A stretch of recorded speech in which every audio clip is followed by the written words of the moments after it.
And you've had some real, you obviously started Persuasion Architecture, but you've had some real frameworks and principles that you've created in conversion. Can you talk about some of those principles and and your strategy of optimization? So you're going to make me out myself by admitting that I'm temporarily motivated to be permanently lazy. The reason Jeffrey and I have always come up with these processes is because essentially we didn't want to have to do them over and over again. What we have done intuitively, we had to kind of explain to others so that again, when you're trying to figure out how to scale something, how do you do this? So persuasion architecture got born out of this. Like, okay, so what am I doing in my head when I'm creating these experiences? The conversion trinity came out from looking back at over almost 12 years of test results. Just after I left my agency, to say, okay, what do all these things have in common? And so we developed the conversion trinity concept, right? Which is, every test that we've ever seen, whether it's on an ad improvement or a landing page improvement or a website improvement, whatever it is, or an email, they all included one of three things: either an improvement in the relevance to the audience, whoever that audience is, or the segment, whatever you want to call it, an improvement in expressing the value to that audience. And then lastly, an improvement in building confidence and knowing what action to take for that audience.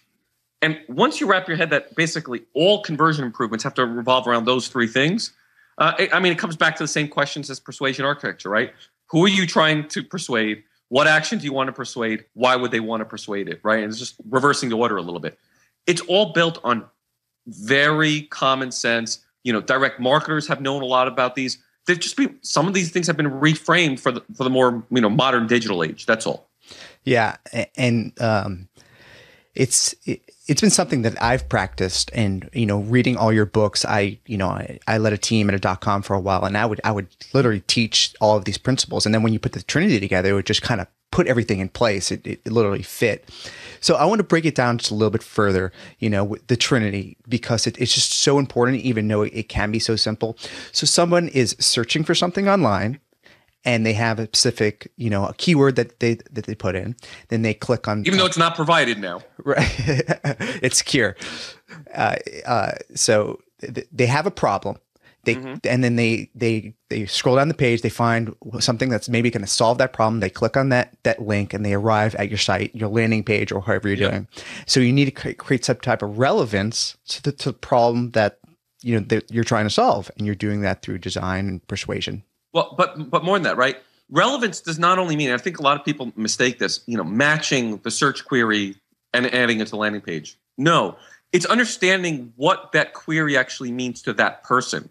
Right. That's the more difficult part. It's extrapolating, because what we do when you have to understand the psychology going into a search engine, right? When you have a need, a want, or desire, you've got an itch that needs to be scratched. And just like when you scratch and you're trying to find exactly where that itch is, you may not know exactly what it is. You estimate it by putting in some words into a search box. Mm-hmm. The triggers. Right? Our job as good marketers is to understand, however they express themselves, what they're really looking to satisfy. Right. And then present that as relevance on the page. Right. And then in the design or the action, getting them to actually do something so you can actually achieve those goals. Right. Expressing that there's a real value, that they're going to satisfy their need through what you're offering.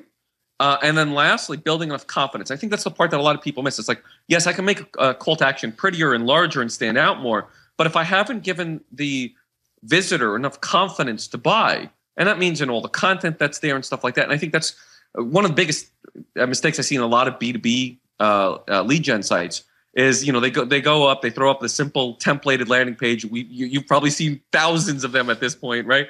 It's, here's the form, here's an image, here's six, little text, 6 bullet points, end of call to, a little verbal call to action, and page is done. You're right, header footer.